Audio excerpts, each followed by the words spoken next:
쫓아오던 햇빛인데 지금 교회당 꼭대기 십자가에 걸리었습니다. 첨탑이 저렇게도 높은데 어떻게 올라갈 수 있을까요? 종소리도 들려오지 않는데 휘파람이나 불며 서성거리다가 괴로웠던 사나이, 행복한 예수 그리스도에게처럼 십자가가 허락된다면 모가지를 들이우고 꽃처럼 피어나는 피를 어두워가는 하늘 밑에 조용히 흘리겠습니다.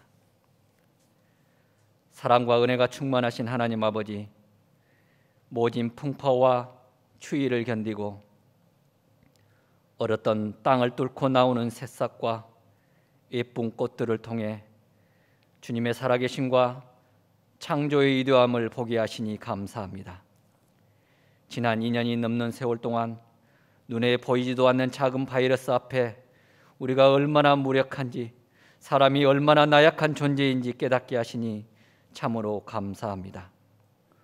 웃고 떠들고 먹고 마시고 여행을 가고 가족을 만나고 숨을 쉬며 찬양하고 함께 모여 예배하는 모든 일상이 우리에게 당연한 것이 아니었음을 알게 하시니 감사합니다. 이 모든 것이 다 주님의 은혜였음을 고백합니다. 주님, 지난 선거로 인해 우리들의 가슴은 너무너무 먹먹합니다. 우리를 위로하여 주옵소서. 절망하지 않게 하옵소서. 선으로 악을 이기게 하옵소서. 부정이 긍정을 이길 수 없음을 알게 하옵소서. 비록 지금은 진 것 같이 보이나 선은 반드시 이긴다는 믿음을 잃지 않게 하옵소서. 성경은 귀신 들린 한 아이를 고치지 못하는 제자들을 통해 우리에게 말씀하십니다. 이런 불효는 기도로 쫓아내지 않고는 어떤 수로도 쫓아낼 수 없다고 주께서 말씀하시니 더욱 이 나라 이 민족을 위해 기도하게 하옵소서. 주님, 진심으로 감사한 것은 우리들이 강주에 살고 있음을, 또한 무진교회를 만나게 하심을 진심으로 감사합니다. 세상의 거짓된 세력을 구별하고 세상을 바라볼 수 있는 눈과 지혜를 가지게 된 것은 무진교회를 만났기 때문임을 고백합니다. 약하고 지치고 소외된 이웃들의 신음소리에 귀를 기울일 수 있는 것도 무진교회를 만났기 때문임을 고백합니다. 정말 많은 교회가 있고 그렇게 많은 교회가 욕을 먹음에도 불구하고 우리 무진교회는 바른 길만을 보게 하시니 감사합니다. 사랑의 주님, 우리는 깨어진 그릇과도 같은 존재들임을 고백합니다. 날마다 은혜를 채우지 않으면, 날마다 성령으로 채우지 않으면 어느새 빈 그릇이 되어 우리들의 영혼은 메마를 수밖에 없고 주님이 우리에게 주신 그 어떤 소명도 감당할 수 없음을 깨닫게 하옵소서. 주님, 우리를 도와주옵소서. 우리를 불쌍히 여겨 주옵소서. 날마다 주님으로, 말씀으로, 기도로, 은혜로, 성령으로 충만하게 깨진 그릇을 채우게 하옵소서. 착각하지 않게 하옵소서. 한번 채우면 영원할 것 같은 그런 착각을 하지 않게 하옵소서. 주님, 운동선수들은 슬럼프가 오면 기본부터 다시 시작한다 합니다. 우리 신앙인은 이 어려운 슬럼프에 어떤 기본으로 돌아가 다시 시작했는지 이 시간 깊이 묵상하게 하옵소서. 믿음이 무엇인지, 구원이 무엇인지, 예배는 무엇인지, 왜 우리는 세상 사람들로부터 손가락질을 받는지, 믿음이 있다 하는데 왜 더 못 믿을 사람들이 되었는지 다시 한번 깊이 묵상하게 하옵소서. 주님, 우리를 교회의 빛과 소금이 아니라 세상의 빛과 소금이라 말씀하시는데 교회 안에서만 빛을 내고 교회 안에서만 맛을 내지는 않는지 생각하게 하시고, 만약 그리하였다면 회개하고 진정한 세상의 소금과 빛이 되게 하옵소서. 또한 빛을 내었으되 방향이 긋되지 않게 늘 깨어 기도하고 말씀을 사모하게 하옵소서. 은혜의 주님, 이 시간 겨자씨 한 알과 누룩처럼이란 제목으로 말씀을 전하실 우리 목사님, 성령으로 충만하게 하옵소서. 더욱 담대하게 말씀을 선포하게 하옵소서. 추상적인 말씀이 아니라 구체적인 말씀이 되게 하옵소서. 그 말씀이 살아 움직이게 하옵소서. 우리들의 삶의 자리에서 그 말씀이 생각나게 하옵소서. 그리하여 빛을 내게 하옵소서. 특별히 우리 목사님 건강을 지켜 주옵소서. 악한 세력이 틈타지 않게 도와주옵소서. 은혜의 주님, 사순절 기간 예수님께서는 십자가의 고통을 당하였지만 행복해 하였다고 시인 윤동주는 말합니다. 당신은 우리의 아버지시니 자녀된 우리를 위해서 죄에서 해방시켜 주셨으니 얼마나 행복했을까요? 그 사랑이 잊지 않게 하옵소서. 피로 산 우리를 늘 사랑하시는 당신을 저희도 사랑합니다. 사랑합니다. 우리를 십자가의 사랑으로 사신 예수 그리스도의 이름으로 기도합니다. 아멘. 마태복음 13장 31절부터 35절까지 교독하겠습니다.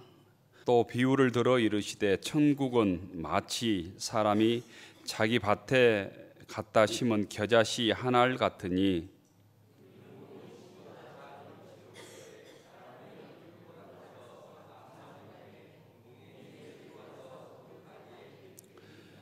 또 비유로 말씀하시되 천국은 마치 여자가 가루 서말 속에 갖다 넣어 전부 부풀게 한 누룩과 같으니라.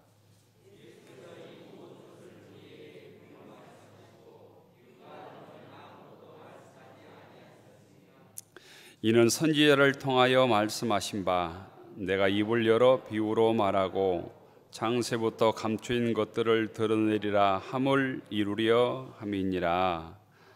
아멘. 4월 첫째 주일입니다. 또 사순절 다섯째 주일입니다. 주일전에 나오신 모든 교우들을 주의 이름으로 축복합니다. 옆 사람께 인사하십시다. 잘 나오셨습니다. 반갑습니다. 한 주간 동안 잘 지내셨지요? 주님의 평화가 여러분에게 표와 함께 하겠습니다. 너희 모든 일을 사랑으로 행하라. 너희 모든 일을 사랑으로 행하라. 아름다운 꽃들이 지천으로 피어나고 있습니다. 이 시간 우리의 심령도 주의 은혜의 꽃으로 피어날 수 있기를 바랍니다. 예배 후에 무슨 계획이 있으신지 모르겠지만 꽃 구경 꼭 하시면 좋겠다 생각하고, 집으로 가서 밥이나 먹어야 되겠다 이런 사람들은 5.18 공원이라도 꼭 한 바퀴 돌고 가시면 좋겠습니다. 우리 기독교는 하나님의 창조 질서 속에 모든 만물에 하나님의 그 의미가 있다, 신성이 있다 이런 표현까지 있습니다. 하나님의 섭리가 있다는 거예요. 그걸 범죄신론이라고 합니다. 범죄신론. 살아있는 모든 것이 신이다, 이걸 범신론이라고 그러잖아요. 기독교는 범신론을 주장하는 게 아니라 모든 창조물들은 하나님의 신성, 하나님의 섭리가 있다라는 거죠. 꽃 한 송이 속에서도 하나님의 섭리, 하나님의 은혜를 발견할 수 있다라는 거예요. 그래서 자연 만물을 통해서도 하나님께서 우리들에게 들려주시는 주의 뜻을 깨달을 수 있다는 것입니다. 그런 의미에서 지천으로 피어나는 꽃들을 보면서도 하나님의 은혜를 누리고 나눌 수 있기를 바랍니다. 오늘 겨자씨 비유하고 누룩 비유 두 가지 비유에 대해서 말씀을 함께 나누려고 합니다. 예수님께서는 천국, 하나님의 나라를 비유를 통해서 설명해 줍니다. 제자들이 예수님께 이렇게 질문합니다. 예수님, 천국 하는데 도대체 천국이 무엇입니까? 우리가 우리의 생각으로 이해할 수 있도록 설명을 좀 해 주십시오. 이렇게 얘기합니다. 이때 예수님께서 제자들에게 천국은, 하나님의 나라는 너희가 하나님의 통치를 받는 삶을 뜻한다, 이렇게 결론적으로는 설명해 줘요. 하나님의 통치를 받는 삶이 천국의 시작이다, 이렇게 얘기하는 거죠. 하나님께서 다스리시는 나라, 하나님께서 너희들의 일상생활 속에서 다스리시고 인도함을 너희들이 느낄 때 천국은 이미 시작된 것이다. 우리가 육적으로는 죽은 후에 하나님 나라 천국에 가지만 믿음으로 복음을 우리가 받아들여서 우리 심령 속에 싹이 나서 주님의 말씀에 순종하고 주의 뜻대로 살고 하나님의 통치 속에 사는 것이 천국의 시작이다라고 말해주면서 이 비유를 오늘 우리들에게 알려주십니다. 비유를 해석할 때는 언제나 청중을 알아야 합니다. 청중을 이해해야 합니다. 이 청중은 예수님의 말씀을 듣기 위해 모인 사람들입니다. 예수님이 비유를 말씀하신 장소는 갈릴리 해변입니다. 똑같은 얘기를 아들한테 할 때와 손자한테 할 때가 틀리고 내 친구한테 할 때와 연로하신 부모님께 얘기를 할 때가 다르죠. 장소도 마찬가지입니다. 우리가 식사할 때 하는 얘기와 사무실에서 하는 얘기, 청와대에서 하는 얘기가 다를 것 아닙니까? 이 비유를 바로 이해하기 위해서 예수님께서 예수님 주변에 모인 사람들의 삶의 현장을 이해해야 된다는 거예요. 성경을 해석할 때는 이 삶의 현장을 빼버리면 진공 상태에서 공중에서 하는 얘기와 똑같습니다. 우리의 기분 상태에 따라서 우리가 배가 부를 때 한 얘기와 배가 고플 때 한 얘기는 달라요. 그런 부분에서 그 삶의 현장이 아주 중요합니다. 이걸 시팀 레벤이라고 하지요. 유대 지배층들이 볼 때 예수님의 말씀을 듣는 대부분의 사람들은 하층민들이었습니다. 하찮은 사람들이었습니다. 수도인 에루살렘 사람들은 이방 갈릴리 지역에 사는 사람들을 이방인이라고, 이방의 갈릴리라고 흔히 불렀습니다. 서울 사람들이 볼 때 전라도 촌놈들이라고 불렀다는 거예요. 나다네엘은 나사렛에서 무슨 선한 것이 나올 수 있겠느냐, 이렇게 평가절하했던 얘기가 성경에 그대로 기록되어 있습니다. 예수님을 따르는 무리들이 그 세상 속에서 보잘것없는 사람들이었다라는 거예요. 그런데 예수님께서 하나님의 나라 천국을 이 겨자씨로 비유하는 것은 아주 큰 깊은 의미가 있습니다. 겨자는 나무가 아니라 식물입니다. 식물. 1년생 식물이에요. 잡초 같은 거예요. 겨자는 우리나라로 보면 유채꽃하고 거의 비슷합니다. 유채꽃이나 하천에 보면 노랗게 피우는 게 주로 야생 갓입니다. 갓.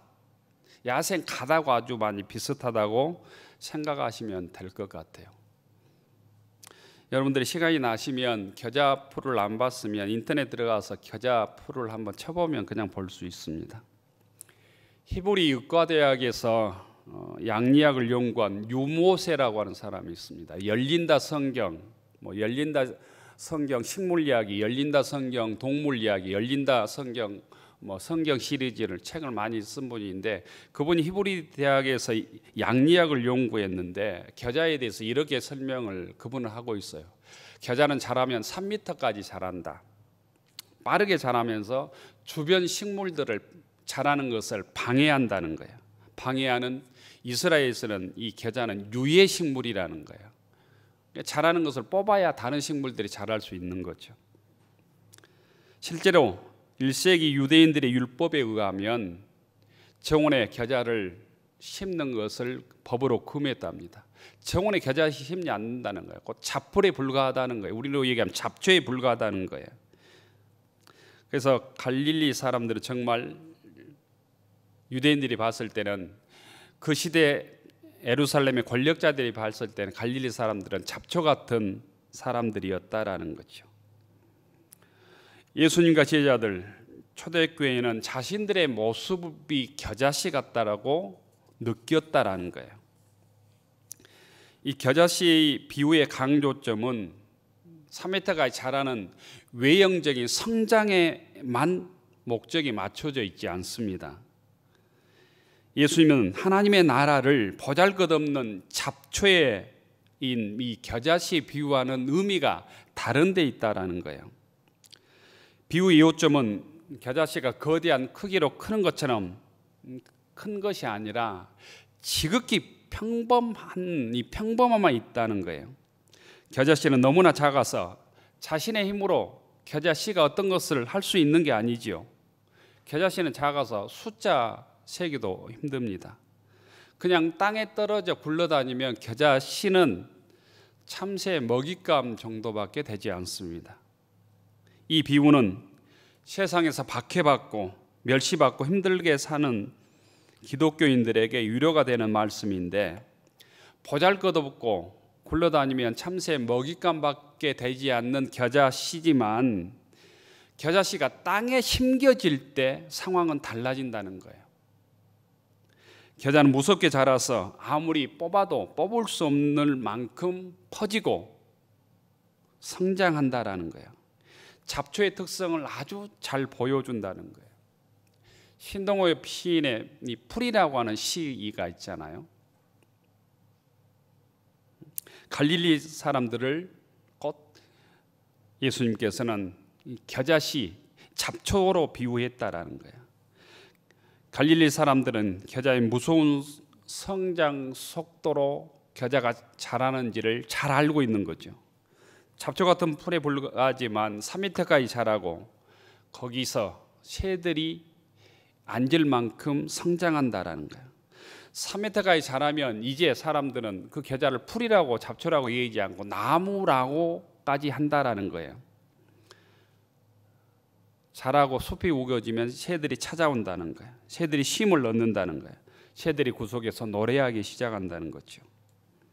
공중의 새들이 나무에 깃들이는 모습은 신학적으로는 이방 사람들이 구원 얻는 모습을 상징합니다.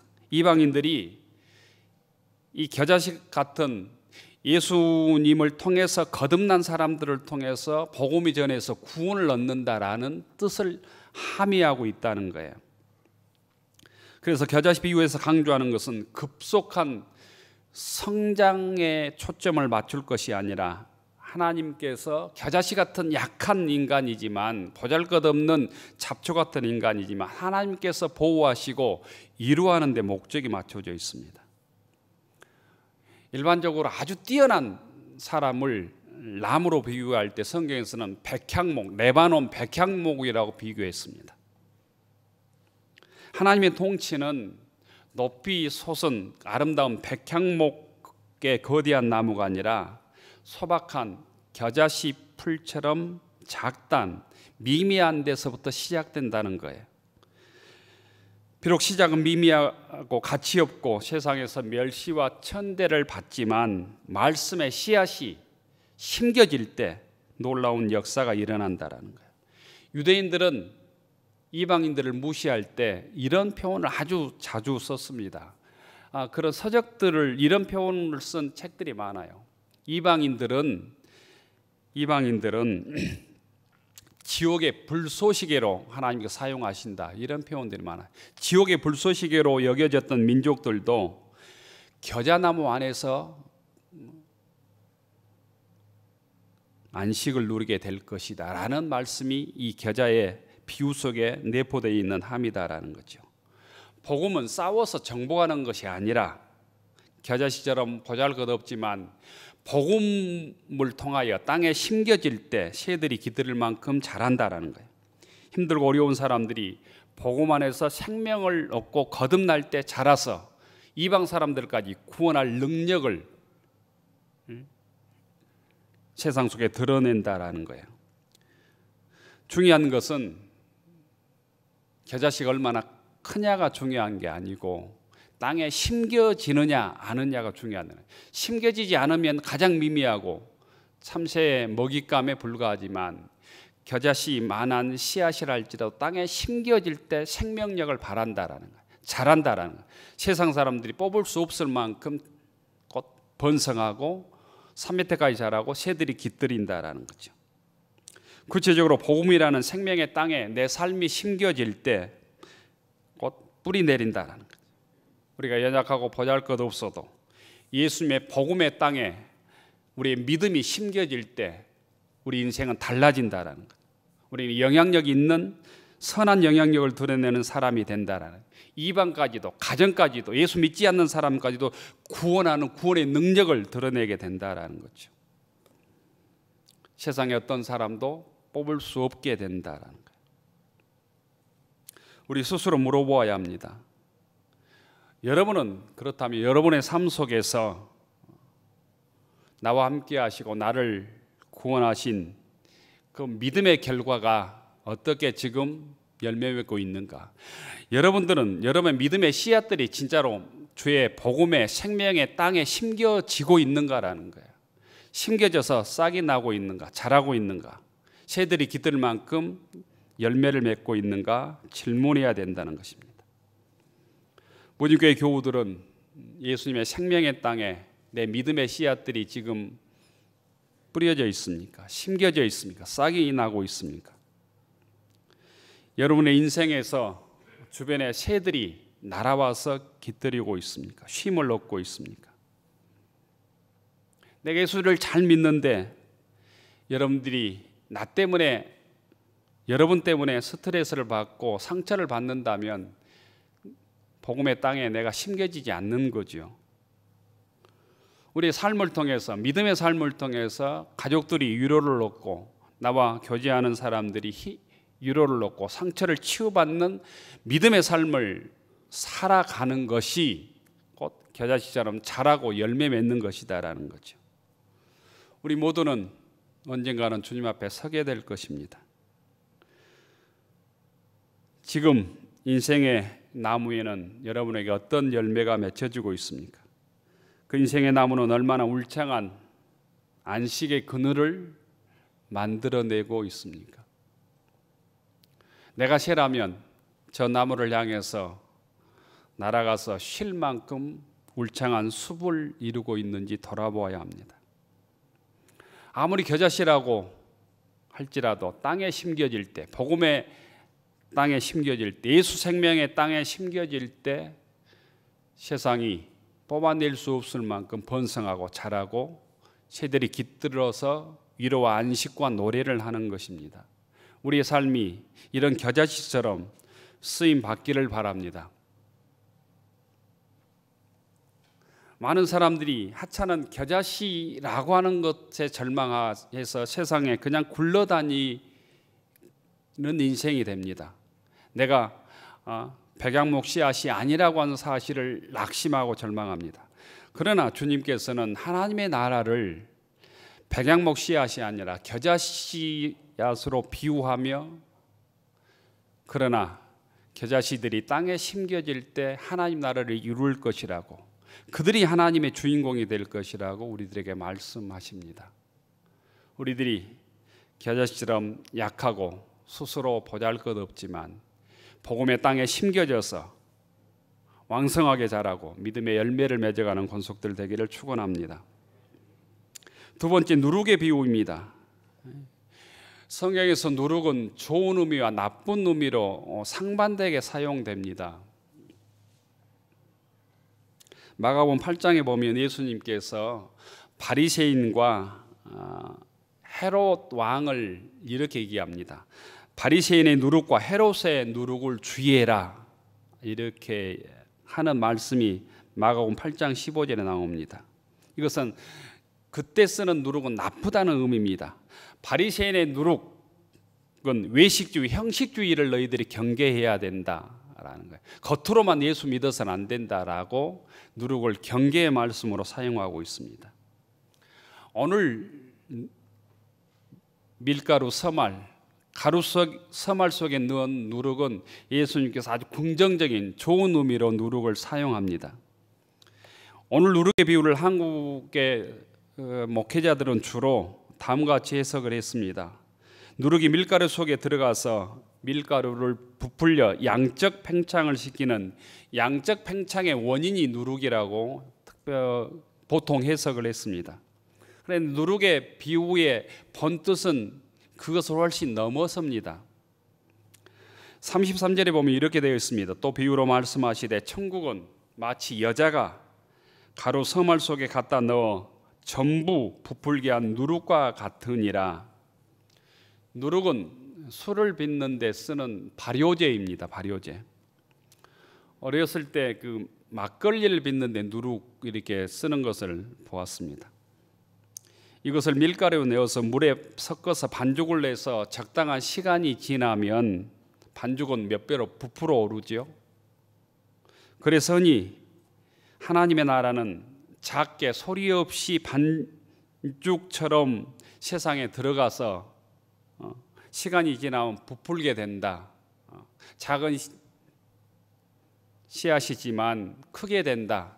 작게 시작하지만 성장한다. 미미하게 시작하지만 창대하게 된다. 이런 식으로 해석을 했습니다. 그런데 그 본뜻은 그것을 훨씬 넘어섭니다. 누룩은 헬라어로 쥐메라는 단어를 쓰는데 누룩을 부풀게 하다라는 단어가 에지모데라는 단어이랍니다. 에지모데. 이것은 누룩이 되다, 발효를 시키다 이런 뜻을 가지고 있습니다. 부풀게 하다, 에지모데라는 것은 양을 확장시키다라는 의미보다는 발효가 되어서 밀가루가 전혀 다른 성질의 것으로 바뀌었다는 것을 의미합니다. 발효가 되면 밀가루를 밀가루라고 부르지 않죠. 우리는 빵이라고 부르지 않습니까? 빵. 그것처럼 하나님의 나라는 마치 여자가 가루 서말 속에 넣은 누룩과 같아서 반죽 전체를 발효시켜서 전혀 새로운 성분으로 바뀌게 하는데 누룩의 본질이 있다는 거예요. 누룩은 그냥 양만 부풀게 하는 목적이 아니라는 거예요. 부풀게 해서 그 자체를 변화시키는 데 목적이 있다는 거예요. 누룩이 밀가루를 부풀게 한 결과 하나님의 나라가 부풀게 하는 결과가 하나님의 나라가 아니고 누룩이 밀가루를 발효시켜서 본래 것과는 전혀 다른 성질의 것으로 만드는 것, 전혀 다른 존재가 되게 하는 것, 전혀 다른 것으로 변화시키는 걸 일컬어서 하나님 나라라고 말씀하고 있다라는 거예요. 양적 팽창이 아니라 질적인 변화를 의미한다라는 거예요. 실제로 우리에게는 누룩이 무엇이겠습니까? 내가 그냥 예수 믿고 시간만 지나면 우리 가족이, 내가 아는 사람이 스스로 예수 믿는 것은 아니지 않습니까? 한 사람이 올바로 예수를 믿고 진실로 거듭날 때 다른 사람을 변화시킬 수 있다는 거예요. 내가 거듭났을 때, 내가 새로운 존재로 변했을 때 다른 사람을 변화시킬 수 있는 누룩 같은 능력을 드러내게 된다는 의미입니다. 누룩 같은 삶은 처음에는 보잘것없고 미미하고 소위 겨자치처럼 미미하고 초라합니다. 마치 밀가루 서말 속에 들은 누룩과 같다라는 거예요. 하지만 시간이 지나면 밀가루 전체를 발효시켜 버립니다. 밀가루를 질적으로 밀가루가 아닌 빵으로 변화시킨다는 거예요. 이 비유를 통해서 주님께서는 하나님의 나라는, 천국은 숫자가 많고 적음이 있는 것이 아니다. 양의 크고 작음에 달려있는 것이 아니다. 너희들이 볼 때는 밀가루와 누룩이 섞어지면 주도권을 밀가루가 쥐고 있는 것 같지만 사실은 밀가루가 아니라 주도권을 쥐고 있는 게 누룩이다. 누룩. 100분의 1의 양도 안 되는 누룩이 밀가루를 변화시키는 것이다. 밀가루가 누룩을 변화시키는 것이 아니라 누룩이 밀가루를 변화시키는 것이다. 천국은 그렇게 이루어지는 것이다. 이렇게 설명을 하고 있는 거예요. 그래서 너희들이 비록 보잘것없다 할지라도 낙심하지 말라. 핍박이 있다 할지라도 낙심하지 말라. 이렇게 주님께서 이 누룩의 비유를 통해서 사람들에게 얘기하고 있는 거예요.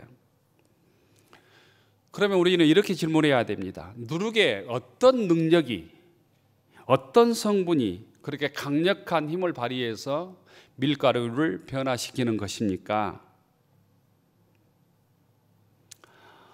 과학적으로는 누룩 안에 있는 곰팡이균이 밀가루와 결합해서 발효가 되면 어떤 소위 화학성분을 만들어낸답니다. 코직산이라는 화학성분을 만들어낸답니다.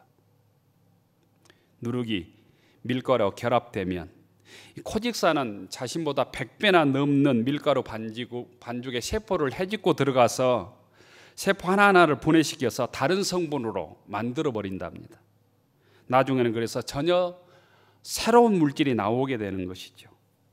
그 결과로 밀가루가 부풀어 오는 곳으로 나타나는 것이죠. 누룩을 누룩되게 하는 것은 바로 이 코직산이라는 화학물질입니다. 기독교인을 기독교인답게 하는 능력이 무엇이겠습니까? 그리스도인을 그리스도인답게 하는 것은 무엇이겠습니까? 그것은 바로 복음 안에 있는 예수의 생명입니다. 복음의 능력입니다. 이 복음의 능력, 예수님 안에 있는 생명이 우리 안에 있어야 하나님의 자녀라고 말할 수 있고, 이것이 있어야 기독교인이고, 이 능력이 있어야 세상을 변화시킬 수 있다는 거예요. 요한복음에서는 이렇게 얘기합니다. 그 안에 생명이 있었으니 이 생명은 사람들의 빛이라. 사도 바울은 자신의 전도의 목적, 선교의 목적을 이렇게 얘기했습니다. 고린도후서 4장 10절에 보면 우리가 항상 예수의 죽음을 내 몸에 짊어지면 예수의 생명도 또한 우리 몸에 나타나게 하려 함이라. 내가 복음을 전하는 것은 너희들 속에 예수의 생명이 나타나기 위해서 복음을 전한다. 예수의 생명을 내가 너희들에게 전한다라고 말했다는 거예요. 결국 여러분, 복음 안에 예수의 생명, 복음을 받아들일 때 사람을 변화시킬 수 있습니다. 복음 안에 있는 예수의 생명이 우리를 살릴 뿐 아니라 그 생명을 가지고 사람들에게 복음을 전할 때 그 사람이 변한다는 거예요. 이 사실을 믿을 수 있기를 바랍니다. 여러분 안에 예수의 생명이 있습니까? 복음 안에 예수의 생명이 교회를 세우고 사람을 변화시키고 2000년 동안 믿음으로 우리에게까지 전승되어 온 거예요. 예수님의 생명이 복음을 전하게 되고, 예수의 생명이 내 속에 있을 때 말씀을 들을 때 깨닫게 되고, 말씀에 순종하게 되고 직분을 감당하게 되는 거예요. 예수님의 생명이 가루 서마를 발효시키는 누룩의 능력이 곧 우리의 삶 속에서도 복음의 능력으로 드러나기를 주의 이름으로 축원합니다. 비록 밀가루 같은 세상 속에 우리가 진이겨진 누룩처럼 보잘것없다 할지라도, 질식할 것 같다 할지라도 시간이 지나면 그 누룩은 반드시 밀가루를 발효시키는 능력을 드러낸다라는 거예요. 우리 속에 예수의 생명이 있을 때 보잘것없고 미미하고 약하지만 예수님의 복음의 생명이 나를 변화시키고 우리 가정을 변화시키고 세상을 변화시킨다고 하는 사실을 굳게 믿을 수 있기를 축원합니다. 세상의 화려한 물질, 권력, 아름다운 곳으로 예수의 생명을 대신하려고 하지 말고 예수의 생명, 복음 속에 있는 예수의 생명을 내 삶의 곧 근원으로, 나의 삶의 가장 큰 핵심의 가치로 받아들이고 삼고, 그리하여 그 누룩 같은 예수의 생명이 내 삶을 이끌어가고 세상을 변화시키고 사람을 변화시킬 수 있는 무진교회 교우들이 되기를 축원합니다. 하나님의 역사는 작은 것, 소수의 가치에서부터 시작합니다. 하나님의 역사는 외적인 것을 넘어서서 내적인 성장과 내면의 변화에 있습니다. 하나님의 이 나라는 내가 변화를 통해서 다른 사람을 변화시키는 누룩 같은 능력입니다. 이 누룩 같은 능력이 예수의 생명의 복음의 능력을 통해서 무진교회 모든 교우들에게 나타나기를 주의 이름으로 축원합니다. 기도하겠습니다. 은혜로우신 하나님, 악이 무성한 세상에 할지라도 낙심하거나 절망하지 않게 하옵소서. 믿음의 땅에 굳게 겨자씨처럼 심겨져서 번성하며 자라며 새들이 깃들일 만큼 성장하게 하옵소서. 연약하지만 주의 말씀에 의지하여 튼튼하게 자라게 하옵소서. 그리하여 가정을 구원하고 상처받던 영혼을 구원하며 많은 사람들이 나를 통하여 위로받고 새들이 깃들일 만큼 풍성한 믿음의 사람이 되게 하옵소서. 또한 저희들이 예수님의 생명으로 변화되고 그리하여 사람을 변화시키며 이웃을 변화시키고 세상을 변화시키는 누룩 같은 사람으로 살아가게 하옵소서. 복음의 예수의 생명이 우리 속에 충만하여 내가 변하고 세상을 변화시키며 주의 몸된 변화를 성장시키는 믿음의 결과로 나타나게 하옵소서. 예수님 이름으로 기도 올리옵나이다. 아멘.